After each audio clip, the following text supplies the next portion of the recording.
What the world, vato? I was really poor and stuff, and when we were little, and we went to Mexico for like 8 or 9 years, and I forgot how to speak English, and I had to start all over again. Welcome to On the Chair Podcast with Vince and Polo. We'll be sharing life-changing experiences from people that have built successful careers and fought their way to the top. Within these stories, you'll realize success isn't something you stumble upon, it's something you sit down with, put in the hours, and build from the ground up. Welcome to the chair. All right, we got my dad on the show today.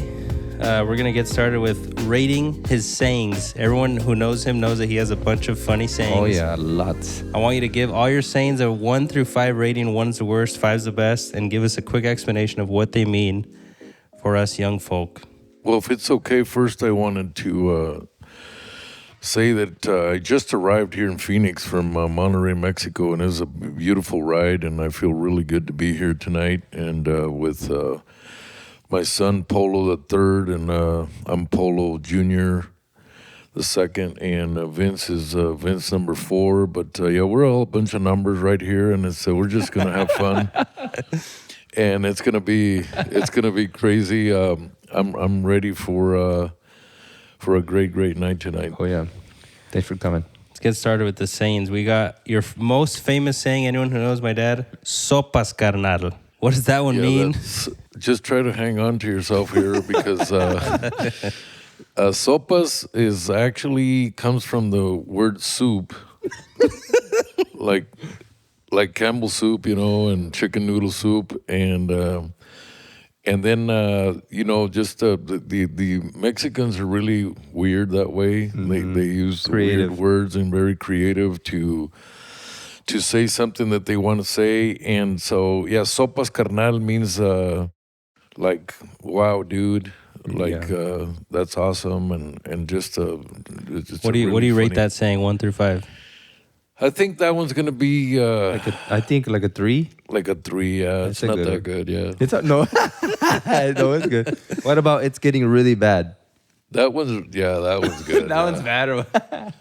Yeah, it's getting really bad means that today in today's world, Titanic style or what? We're gonna go down Titanic style, and everybody's golfing in the middle of a Wednesday and a Tuesday, and it's getting bad. It's like no one's on the chair. Got 25-year-old kids with Teslas and Porsche 911s and Corvettes, and so it's getting really bad. That's kind of like just a crazy saying right there. 1 through 5. That's gonna be like a 4. That's good. Okay, next one we got what the world, vato.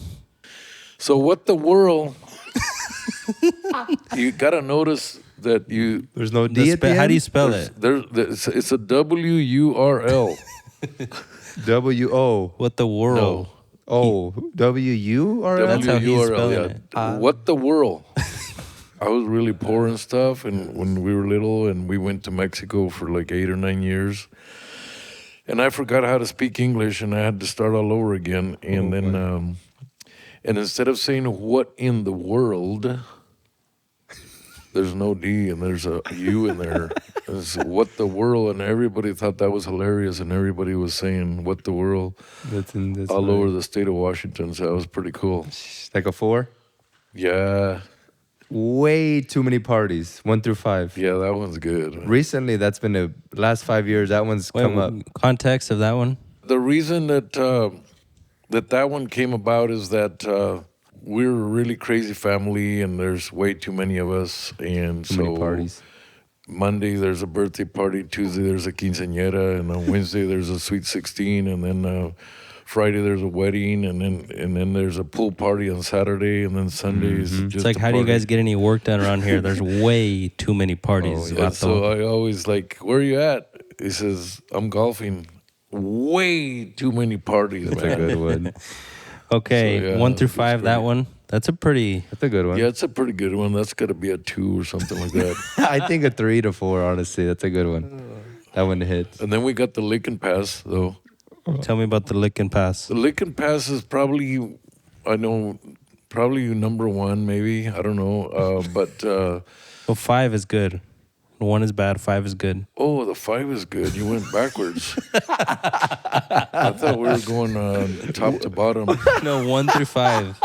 Like 5 stars. 5 stars, 4 stars. So we're all eating at the table, and the waitress comes over and says, "Anything else I can get you?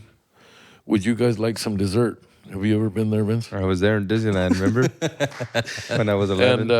And then we're all full because it's a lot of gluttony and stuff in our family, and then so nobody can really eat dessert, but we do it anyways, but we do it anyways. And then I'll tell the waitress we're gonna do 1 scoop of ice cream, and then we're gonna do Lickin pass, and she just looks at me all weird, and and it's like, what exactly does that mean? It says that means that we're not gonna buy 6 desserts, we're gonna buy 1. And we're I'm gonna lick it, and then I'm gonna pass it to the next guy beside me, and he's gonna lick it, and we're gonna go round and round until it's all gone. So that's a good one. I give that a 5. That's a 5. That's a 5. Yeah, that's a good one. So that one. one's really good. We got Kikin. Kikin. You say that one multiple times a day. What does that one mean? Kikin is just a slang, for... is that a word in Mexico, or did you invent that? No, I think I invented that one. I've invented several things, but that one's good because I have an uncle that says Cheche, and instead of me saying Cheche, I say Kikin. Mm-hmm. And if I don't know that guy's name, I'll just yell out. So, like, I've seen you're at Ace Hardware, you pull up to the counter, you go, "Hey, Kikin." Yeah. What kind of face? What do they think you're saying? They'll say, "Excuse me?" And I'm like, "Oh, yeah, no, I just want you to just check me out, man, and I got to get going. I don't have all the time in the world, Kikin." So it's like, sir. It's like, sir, yeah. That one's right. That one's right along there with old Dingy and Dangy over there. Dingy and Dangy, yeah, that's good. Yeah, that's really good ones. Okay, next one. It goes, "It's diluted." So that's a really crazy story because I have a medical condition. Oh my gosh! Here we go. And I'm a little bit diabetic, not that bad, but I got my grandkids telling me what to eat and what I can't eat, and I got my kids and my brothers and sisters and the whole United States is telling me what to. Well, he's notorious for not caring that he has diabetes and eating whatever he wants. So my numbers are not that bad and stuff, and then somebody will come over and says, "Oh my God, Pampa." And then I say, "What's going on?" And it says, "Oh my God, he's drinking orange juice." And so the whole story is that I put you spiked to 350 on orange juice. I go 30% orange juice and then 70% water, and the whole thing's full, but it looks orange. Yeah. And then I tell him, "But it's diluted." Oh my God. The Snickers. But the funniest part is, you can't dilute a Snickers though. The funniest part is when it's diluted, but you still end up pouring the whole orange juice can in there. Yeah. It's the same amount of sugar. That's what I tell him. Yeah. Yeah, but they don't get it. So if you go a whole, if I drink a lot of liquid, like a gallon, and it's only half a gallon of that is orange juice, it's better than drinking a gallon of orange juice instead of 50%, half a gallon of orange juice, half a gallon of water. Mm-hmm. And there's some people, it doesn't matter. Sugar is sugar. You're still drinking a half a gallon of orange juice. How did you do this year in Mexico, you think, with your sugar intake? What's your A1C? It was, it was pretty deadly. Foaming at the mouth type, or no, it was tamales and then rice and beans and then more tacos, mingas. But sugars, sopas carnal. That's not a lot of sugar in tamales, no? And then once in a while there was gorditas and piñuelos. No, but you guys would eat a full meal, elephant ears and everything. A full meal. Yeah, it's crazy. With little chips and everything, and tortillas, tacos, everything's carbs. And then you clean up at the restaurant, you pay, you go home, and Tia Cynthia's firing up the grill to make pancakes at 10 p.m. Oh my gosh. Yeah, it's not good. And then you guys want coffee, and then you want piñuelos and all the other stuff. I don't get it. Gorditas and everything it was just crazy. You need to go on the gluten-free diet ASAP. Oh, then the empanadas from Nuevo Pueblo. Oh, those are awesome, man. Yeah, that was Yeah. crazy. Well, anyways, thanks for coming out, Theo. Pleasure to have you. I'm really excited for today's episode with Polo and I. This is my uncle. I got a really, Yeah. really quick joke though. Before go these little sayings weren't funny enough. Here goes one that might be funnier. So we were so poor when we were little that we'd come up to the table and my mom didn't have anything to cook, so she would start reading a recipe book to us. No. And the only problem was that one of my brothers was hard hearing, and he about starved to death. Was that Theo Nalo? Tío Nalo. Tío Rolando. El Huesín. my God, We that's call him it. El Huesín. So, no, that was really bad. Yeah. Wow. All right, guys. Well, this is my dad, Polo the second. We're going to hear about Polo the first and a little bit more about him on this episode. He's got a huge background in trucking and business, music, and church, awesome big family. And I just wanted to bring him on, and you guys have to stick around and just hear out his story. It's a crazy story. You're going to want to hear it till the end. Teardropper. So let's dive back in. You're 64. Take us back to 1961. What was it like in Mexico? What did you do for fun? Were you guys rich? Were you poor? How many siblings? It's 1961. I was born in November, and then immediately when I opened my eyes and stuff, I was in Othello, Washington.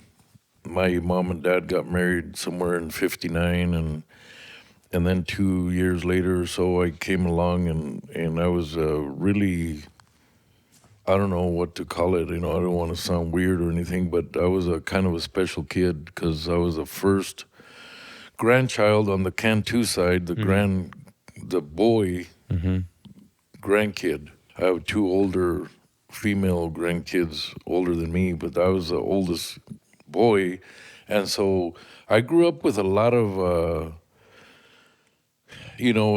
lot of cheerleaders around me, so to speak. Where everybody liked me, everybody thought I was pretty cool. I was very active kid, and I learned a lot of stuff because everybody wanted to teach me and hold me and do this and take me that way and take me this way. So I had a really, really awesome childhood that way. So what'd you guys do for fun? No video games, no movies? No, the fun for us was playing with the tricycles, when we were little. Oh, and I didn't have no Tonka trucks or nothing.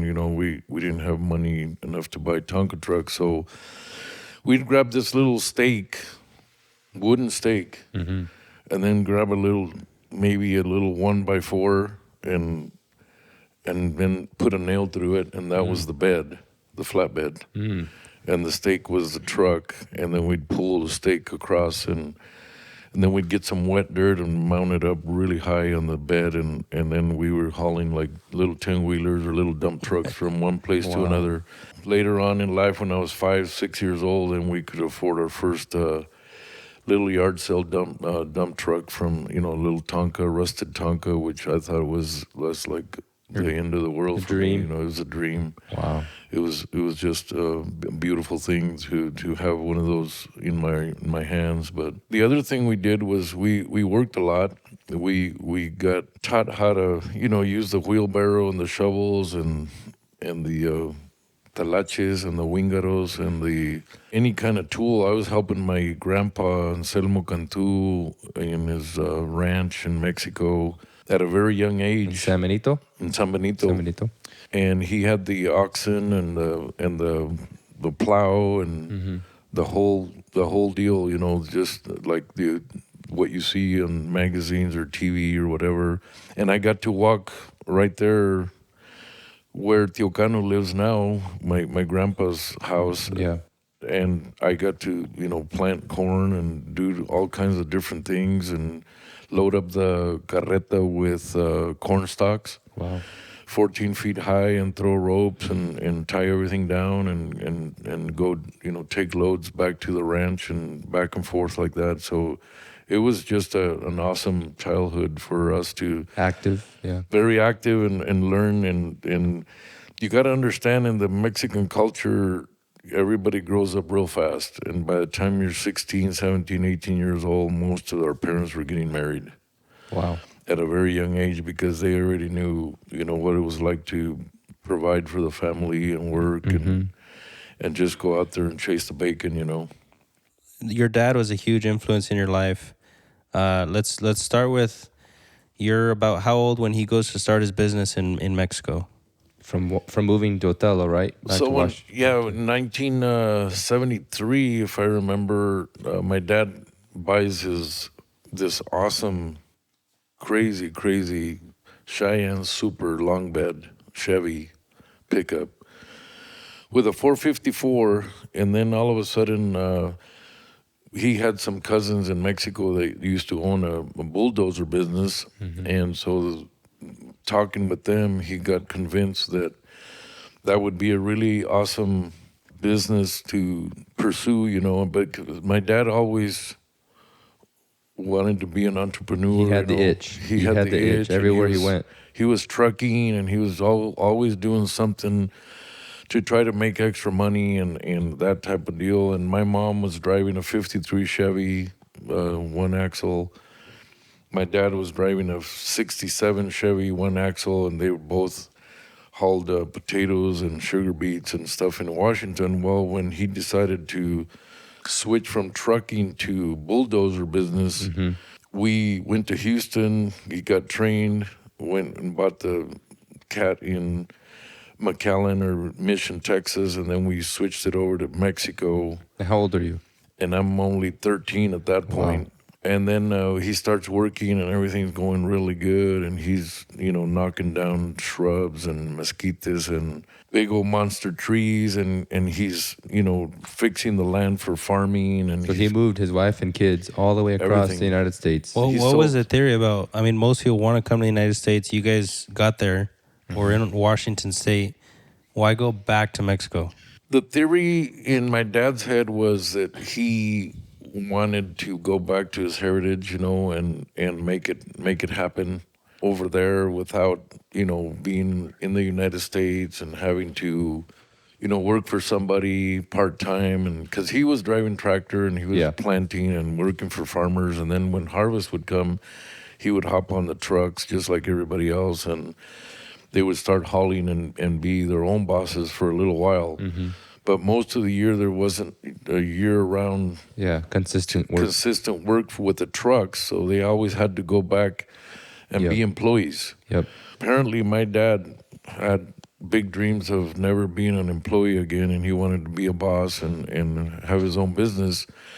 Well, when everything got started in 1974, 75, everything was going just grand, the equipment, we had our own service truck and the fuel tanks and the welders and this, and we had the crew working. And all of a sudden, my dad, one crazy day, April 1st of 1976, he went with his cousin to Monterrey to go buy material for his shop and metal and like that. My dad is like, I can't really go. He says, no, I don't want to go by myself. Why don't you come with me? And he hopped in, they went a Chevy pickup short bed, and they loaded it up. On their way back, their rear tire blows apparently, and they had a rollover, and that's where we lost my dad on a Thursday, April 1st, and I was 14 years old, and I was just totally confused and devastated, and it was a big blow for the family, not knowing what we were going to do, and 7 kids, right? There's 7 siblings. Wow. I'm the oldest of 7. The youngest my little sister was about 6 months old. Wow. It was like three kids under like 3 years old, right? Yeah. Girl, boy, girl, all under 3 or something. Wow, yeah, that's crazy. That's and you guys were kind of just getting going as a family, starting to, feel a little bit of financial freedom, right? We were just seeing daylight, where we could, I had a 350 motor Honda street bike. I had a racehorse sitting in the stall, and we were going to school, and I just, we were living the dream. We had a maid, at the house, and all that stuff, and we were living kind of starting to see Momentum, the light at the end of the tunnel. a different level of life. And we had a 59 Chevy pickup, and we had the 73 Cheyenne Super pickup, and I mean, we were like living life large, like really cool. And then all of a sudden this happens. And So who told you? Who did Ulita tell you? How did you find out? Yeah. oh yeah, we were riding horses that afternoon after school with my friends. And one of my uncles, he pulls up and he says, hey, I got bad news. He says, your dad just had an accident, and he's in the hospital, and I think there's some broken bones and a leg or an arm or something. He says, I don't know the details. There was no phones or nothing, right? Everything was kind of like relays and what do you call that, Pony Express, where Yeah. you just send somebody, and then somebody comes into town and tells you what's going on, and by that time the story's all changed and everything. And so he says, do you want to go see your dad? And I said, of course. And I put the horse in the corral, and I left the saddle on and everything. I didn't even care about that. I got on his truck, and we drove over there. And when I saw, and that little straightaway near La Fama, Carretera Monterrey Reynosa, I saw hundreds and hundreds of cars and buses and semis parked on the side of the road, and complete traffic jam, and I knew something had happened, and my dad was still there. And it's a really crazy situation in my life where I knew that if I ever needed God, I needed him right there, because I didn't know what was going to happen with our family. And I just, hung on, and we just pushed and pushed and pushed every day after that. And, later on, my uncle came to help us, and the economy went crazy and just crashed and burned and everything. And so we couldn't make it. And we had to come back to So life just turned upside down one day on a Thursday. Complete 180 degrees, and downhill we go. And both families, his family and our family, both had to run over back to Washington after, I think it was 76 all the way to 81. So I've seen throughout, like, me growing up, how that affected you, of just, like, it wasn't like he was in the hospital and, you guys knew he was going to die. Just one day, life flipped over, like Vince said. And you always talk about, you never know, what's going to happen. You always talk about hugging your family, hugging your kids, hugging, the people you love, telling them you love. You've always, since I can remember, made that a big point in your life. Yep. I feel like that moment, really changed you in that way. I don't think hasn't been one day goes by in the last, I was 14, now I'm 64. It'd be 50 years. 50 years ago. Wow.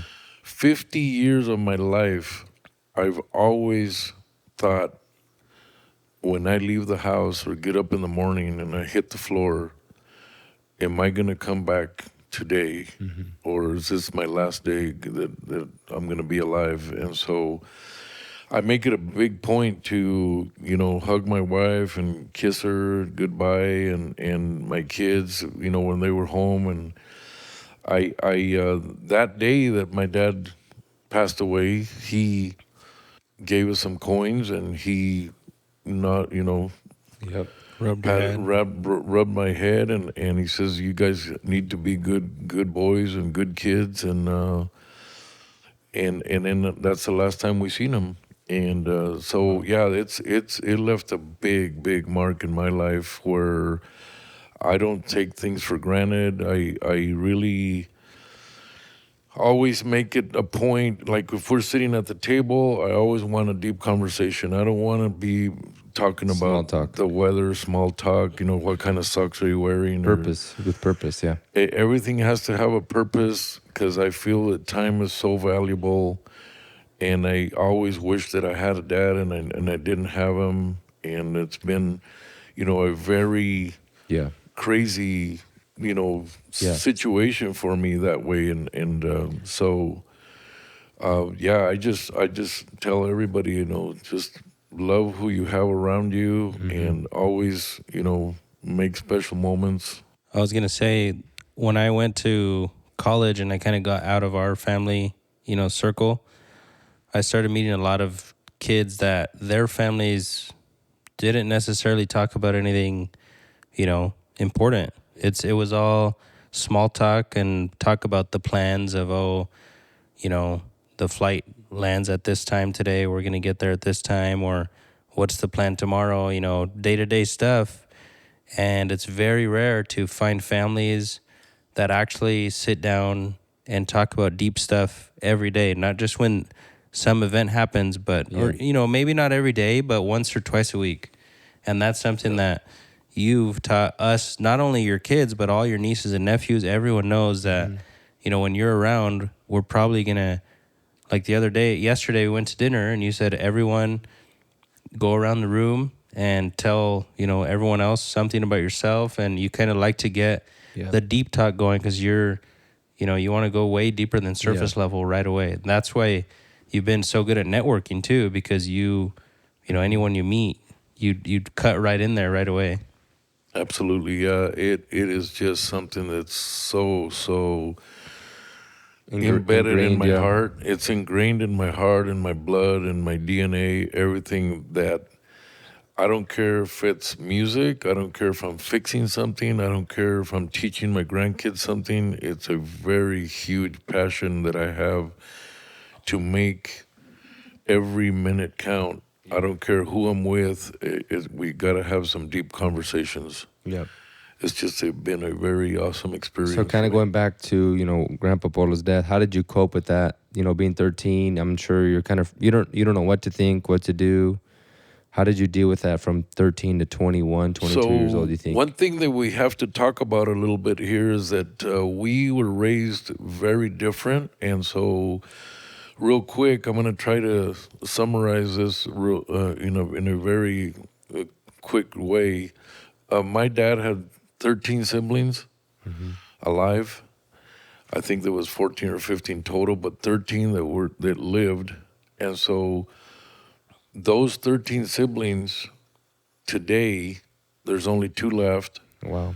And the last head count that we did of those 13 siblings, there was close to 1,550 people. Wow. So we had a lot of people to hang out with. And so we were raised in church. And so we got handed the Bible when you're, 5, 6, 7 years old. And my mom would buy all the little Bible stories. And so I tell everybody, I came up with this one here. This is also something that I don't know if I invented this or made it up or what, but we're the Mexican Hutterites or the Mexican Mennonites, where, we weren't allowed to go to the play pool or movie theaters, no movies, no dances, for sure, no dances, or else you were gonna just you were cooked. You're cooked. You're gonna get buried alive. And of course, no drinking and none of that stuff. And so yeah, it was family and church and work and God and work and do it over and over and over again. And so then by that, then I started getting into music. And so yeah, we were just surrounded by the same culture and the same belief. We if there was 5 kids riding bike, then they were all going to church. Yep. We would all do things together, and so like-minded people around. Yeah. And so my dad was always really nice guy when it comes to networking and talking to people, and he was very concerned about the youth. So he was a Royal Ranger commander type guy, where they called him the cadetes.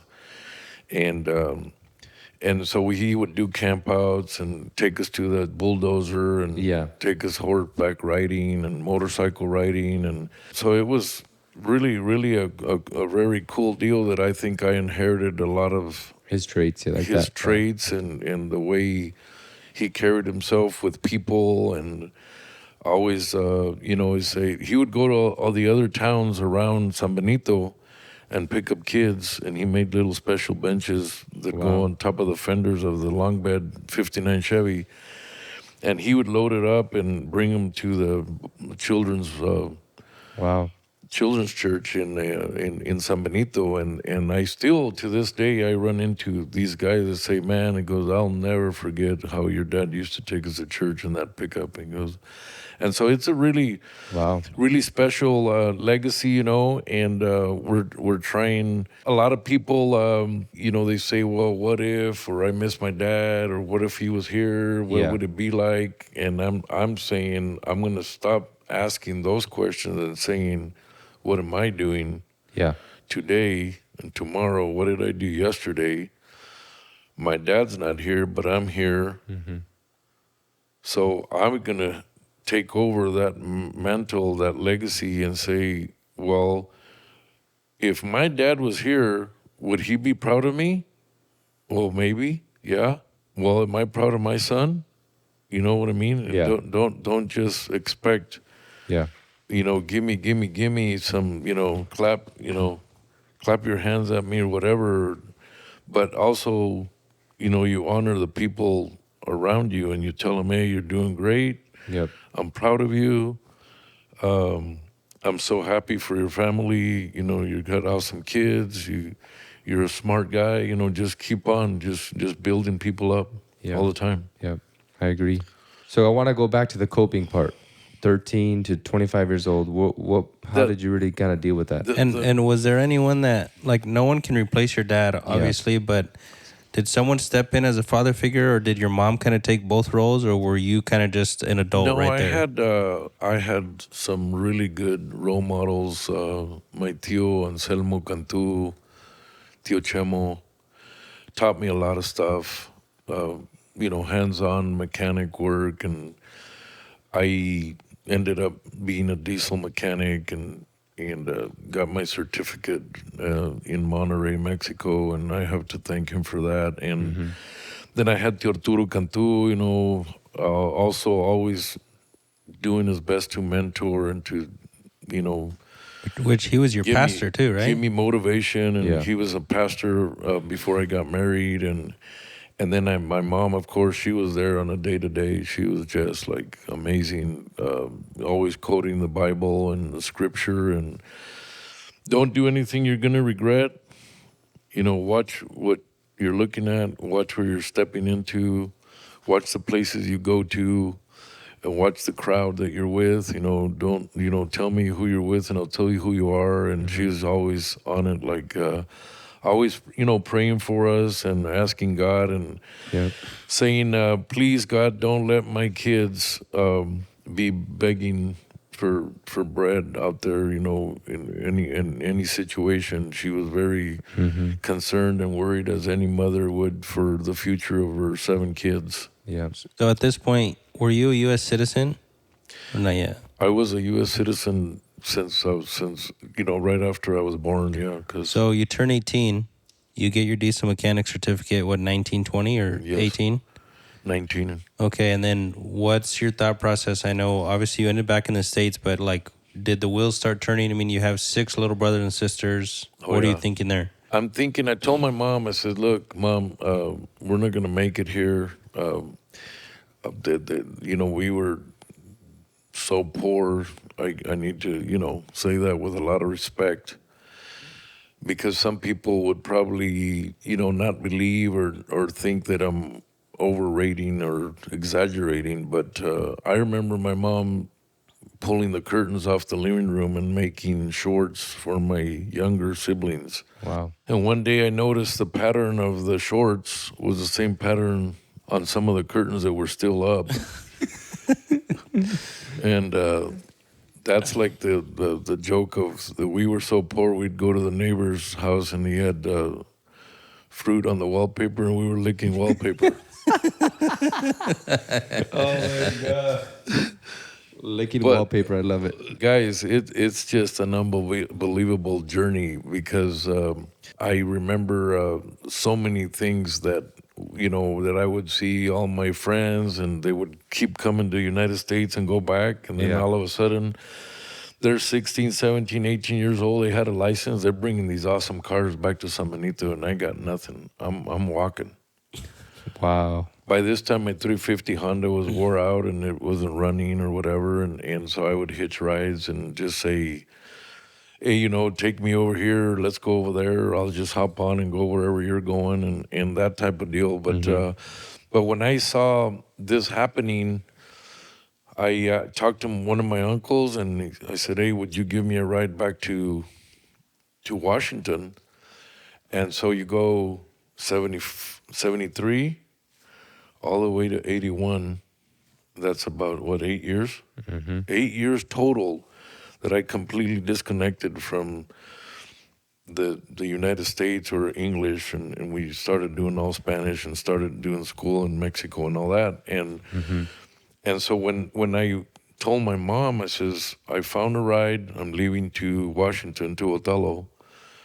She's like, you can't do this to me. Your dad's not here. He left me with 7 kids, and now you're going to leave me. You're my oldest child. And she was just devastated. She was bawling and crying.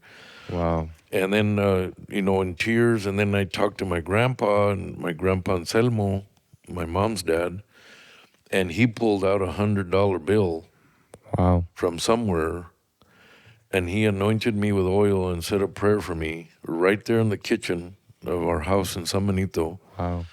in January of 81. And I hopped on that car with that $100 bill. By the time I hit Othello, I had zero money. I had maybe 2 pairs of pants, couple of 2 or 3 shirts, Wow. and my guitar.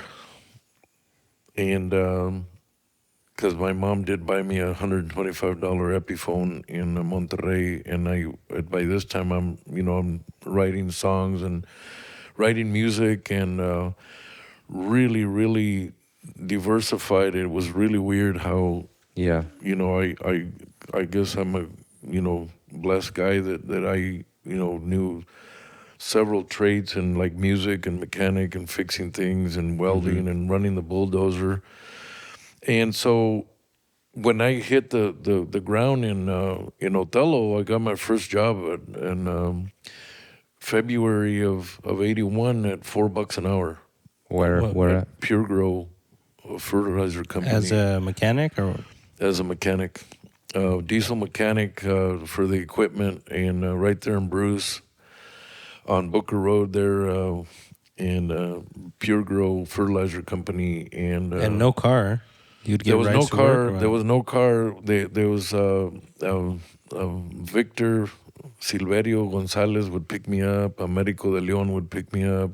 Wow. Different guys would take turns picking me up at Tio Porfirio's house. I got to thank Tio Porfirio and Tia Eva for taking me in the house, and they had 12 kids of their own, and I was Wow. number 13, and then Wow. 13 kids plus 2 parents. That was 15 total with 1 bathroom.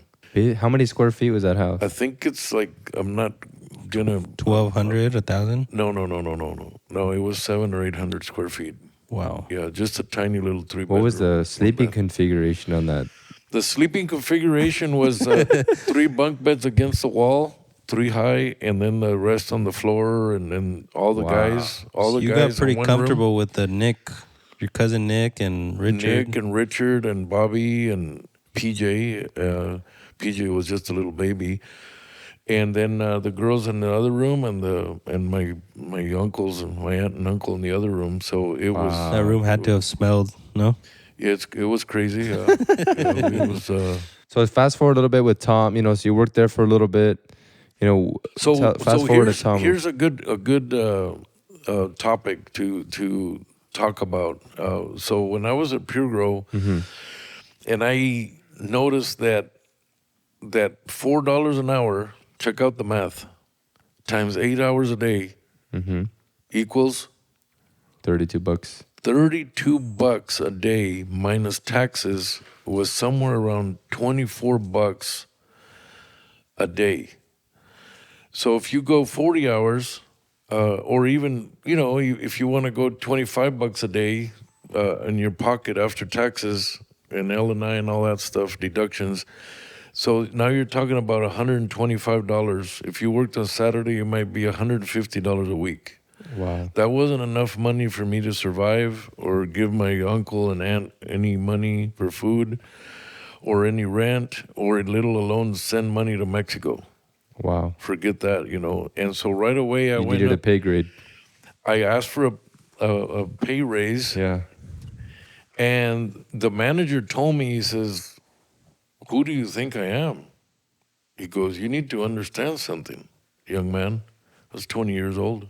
He says, "I'm an employee just like you. I don't have authority to give you any raises." So this is a big lesson for whoever's out there in this situation.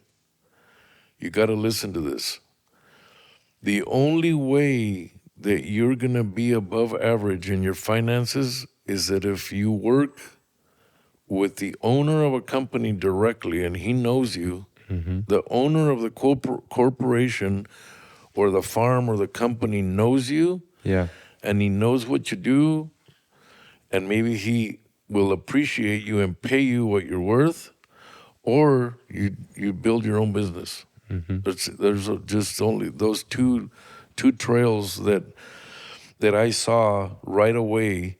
When he told me that he was an employee just like me and he didn't have authority to give me a raise, I gave my week's notice and I was gone. See ya, ball. I started driving truck at 25%, and because I was a mechanic and because I was hustling out there, I went from 125, 150 bucks a week to 300 or 400. I tripled my wages. Wow. Within a few weeks, and then that pretty much now. Back then, did someone just sign a form for your CDL, or you had to go to school? Oh no, they just signed it. Yeah, yeah. I didn't pay a penny for my CDL, but just the license fee. But yeah, not like today where you have to go to a full blown school. So I got in, and the grandfathered in when everything was easy to get a CDL and all that. And I still remember borrowing a truck to do my test and all that, and it was amazing because now, you guys know the rest of the story, how we got this big trucking business, and I ran trucks for most of my life, and from there I just went 7 or 8 years of driving for other people. Potatoes, during grains, the planting season in the spring, I would drive tractor and fix things and weld, and I worked for Emerson Farms. I worked for... Do you remember what you were making in about a year with Rodney trucking? I still have my ledger, my book on my nightstand, and it makes me cry. I'm going to try not to cry right now, but I think my first year that I worked in Washington, I made $13,000 in the whole year. Second year, I think I made like 21,000. And, it kind of cycled, and every year I was making a little bit more until I finally met up with Tom Sobrack at Canyon Crest Farms. Shout out to Tom. A shout out to Tom. We're gonna have him on the pod here, and we're gonna have him here in a few episodes here in the near future, and we're still best friends. And I got stories about. So why did you? I mean, your trucking was going good relatively to what you were making. Why wasn't your next move, let me buy a truck? And why go work for someone else on the farm? Because I was very passionate guy and what I do. I knew that if I bought a truck, nobody would ever see me again. I was going to go and just jump on the saddle and never get off. And then I was going to use probably Saturday and Sunday to work on it, make sure it doesn't fail me on Monday, Tuesday, Wednesday. And I didn't want to be a prisoner. And I saw the lifestyle of other truckers, how they were never home. Some guys were doing cross country. Some guys were doing night shift, and they were just crazy lifestyle, and I didn't want nothing to do with that. Like I said, I knew that if I had a piece of machinery, it wasn't going to be parked. Yep. It was going to go 20 hours a day or 24 or whatever. If I could help it, it would run 24 hours, you know. Man. And so at that point, you know, when I saw the opportunity of working for Tom, then that was just opened some big doors. Was that our pay raise? Well, yeah, it was. Start? It was a little bit of a pay raise. Yeah, Or was it just better quality of life because you're not on the road? So we got to much? remember that in '81 I was making $4, and then driving truck, and then in '88, Tom started me at $8, but everybody was getting a little bit of raises. Yeah. But I started at $8, and then real quick, Tom calls me in the office here in 2 weeks after I started working there. And he says, here's a check for your $8 an hour, Polo. I've been watching you, the way you work, and here's another check for $2 more an hour. Wow. Because you're worth more than I thought. And you're a valuable asset to my farm. And then here's a third check, 3 checks. Wow. In a row in one meeting. This check is a little bonus to convince you to stay and be my manager for this farm. And I'm like, that day, my whole entire life changed. Even if a boss realizes there's someone good in front of them, to do what Tom did there, that's very rare.